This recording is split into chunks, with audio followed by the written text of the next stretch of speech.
3 കോടി രൂപ നൽകിയാൽ മന്ത്രിയാക്കാമെന്ന വാഗ്ദാനം ചെയ്ത MLA വിളിച്ച തട്ടിപ്പുകാരൻ MP-മാരെയും ബന്ധപ്പെട്ടു. 3 കോടി രൂപ നൽകിയാൽ പാർട്ടിയിൽ ഉന്നത പദവി നൽകുമെന്ന വാഗ്ദാനം ചെയ്ത MP-മാരായ ഷാഫി പറമ്പിലിനെയും ഡീൻ കുര്യാക്കോസിനെയുമാണ് ബന്ധപ്പെട്ടത്. അതിന് പിന്നാലെയാണ് മന്ത്രിസ്ഥാനം വാഗ്ദാനം ചെയ്ത വിദ്യാ ബാലകൃഷ്ണൻ MLA തട്ടിപ്പുകാരൻ വിളിച്ചത്. തന്റെ പേര് ഉപയോഗിച്ച് തട്ടിപ്പ് നടത്താൻ ശ്രമിച്ചുവെന്ന് ചൂണ്ടിക്കാട്ടി പ്രിയങ്ക ഗാന്ധി MPയുടെ പ്രൈവറ്റ് സെക്രട്ടറി DS രാജ്കുമാർ നൽകിയ പരാതിയിൽ പോലീസ് കേസെടുത്തു.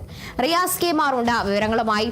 റിയാസ്, എന്തായാലും ഈ ഒരു തട്ടിപ്പുമായി ബന്ധപ്പെട്ട വലിയൊരു തട്ടിപ്പിലേക്കായിരുന്നു ലക്ഷ്യം വെച്ചതെന്നാണ് നമ്മൾ മനസ്സിലാക്കുന്നത്.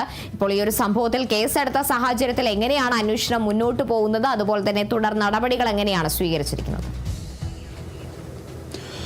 ഡൽഹിയിൽ നിന്നും പ്രിയങ്ക ഗാന്ധി MPയുടെ പ്രൈവറ്റ് സെക്രട്ടറി DS രാജ്കുമാറാണ് എന്ന് പറഞ്ഞ് MP-മാരുടെയും MLA-യുടെയും ഒക്കെ ഫോണിലേക്ക് വിളി വന്നു എന്നുള്ളതാണ് ഈ കേസ്.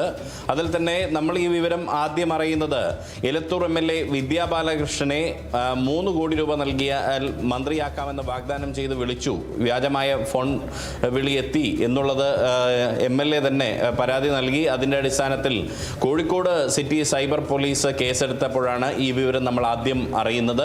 തുടർന്ന് MLA ഇന്നലെ മാധ്യമങ്ങളെ കണ്ടു. ആ മാധ്യമങ്ങളെ കണ്ടപ്പോൾ MLA തന്നെ വ്യക്തമാക്കിയിരുന്നു കൂടുതൽ പേരെ ഈ പ്രതി വിളിച്ചതായി വിവരം ലഭിച്ചിട്ടുണ്ട് എന്ന് വ്യക്തമാക്കിയിരുന്നു.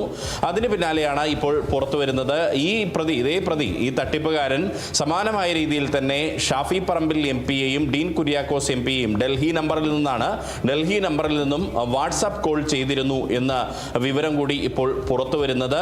ഇത് സംബന്ധിച്ച് പ്രിയങ്ക ഗാന്ധി MPയുടെ പ്രൈവറ്റ് സെക്രട്ടറിയായ DS രാജ്കുമാർ വയനാട് പോലീസ് മേധാവിക്കും ഒപ്പം തന്നെ സംസ്ഥാന പോലീസ് മേധാവിക്കും പരാതി നൽകിയിട്ടുണ്ട്. ആ പരാതിയുടെ അടിസ്ഥാനത്തിൽ Wayanad cyber police case register ചെയ്ത് അന്വേഷണം തുടങ്ങുകയും ചെയ്തിട്ടുണ്ട്. പ്രധാനമായും ഭാരതീയ ന്യായ സംഹിത BNS 62, 319 ഉപ അനുച്ഛേദം 2, 318 ഉപ അനുച്ഛേദം 2, 318 ഉപ അനുച്ഛേദം 4, IT ആക്ട് 2000 അതിനകത്ത് 66D വകുപ്പുകൾ പ്രകാരമാണ് ഇപ്പോൾ പോലീസ് കേസെടുത്തിട്ടുള്ളത്. ഇതിൽ അന്വേഷണം തുടരുകയാണ്. അതിൽ പറയുന്നത് പ്രകാരം പ്രിയങ്ക ഗാന്ധിയുടെ പ്രൈവറ്റ് സെക്രട്ടറിയായ തൻ്റെ പേരിൽ DS രാജകുമാറിൻ്റെ പരാതിയാണ്.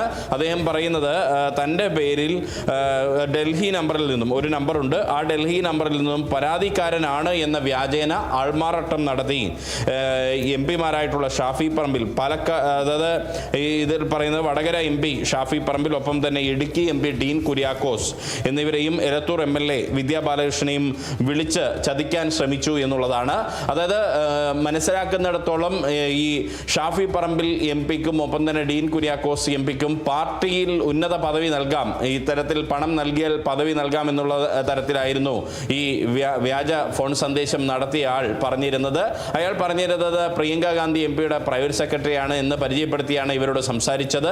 അപ്പോൾ തന്നെ തട്ടിപ്പാണ് എന്ന് മനസ്സിലാക്കി ഷാഫി പറമ്പിലും ഡീൻ കുര്യാക്കോസും ഇത് പാർട്ടി നേതൃത്വത്തെ അറിയിച്ചിരുന്നു. പിന്നാലെയാണ് ഈ തട്ടിപ്പുകാരൻ വിദ്യാ ബാലകൃഷ്ണനെ വിളിക്കുന്നത്. വിദ്യാ ബാലകൃഷ്ണനും പാർട്ടി നേതൃത്വത്തെ അറിയിച്ചപ്പോഴാണ് ഇതിൽ ഒരു പരാതി നൽകാൻ, അത് വിദ്യാ ബാലകൃഷ്ണൻ തന്നെ പരാതി നൽകട്ടെ എന്ന രീതിയിൽ ഒരു ചർച്ച വരികയും അങ്ങനെ വിദ്യാ ബാലകൃഷ്ണൻ പരാതി നൽകുകയുമായിരുന്നു ഉണ്ടായിരുന്നത്. പിന്നാലെയാണ് തൻ്റെ പേരിൽ ആൾമാറാട്ടം നടത്തി വ്യാജ ഫോൺ വിളി നടത്തിയവർക്കെതിരെ പ്രിയങ്ക ഗാന്ധി MPയുടെ പ്രൈവറ്റ് സെക്രട്ടറി രാജ്കുമാറും പോലീസിൽ പരാതി നൽകിയത്. അതിൻ്റെ അടിസ്ഥാനത്തിൽ ഒരേ സമയം 2 സൈബർ പോലീസുകൾ, അതായത് കോഴിക്കോട് സിറ്റി സൈബർ പോലീസും ഒപ്പം തന്നെ വയനാട് സൈബർ പോലീസും ഈ കാര്യത്തിൽ കേസെടുത്ത് അന്വേഷണം നടത്തി വരികയാണ്. ഡൽഹിയിൽ നിന്നുള്ള നമ്പർ കേന്ദ്രീകരിച്ചാണ് ഇപ്പോൾ അന്വേഷണം പുരോഗമിക്കുന്നത്. ശരി, റിയാസ് കെ മാറാണ് വിവരങ്ങൾ നൽകിയത്.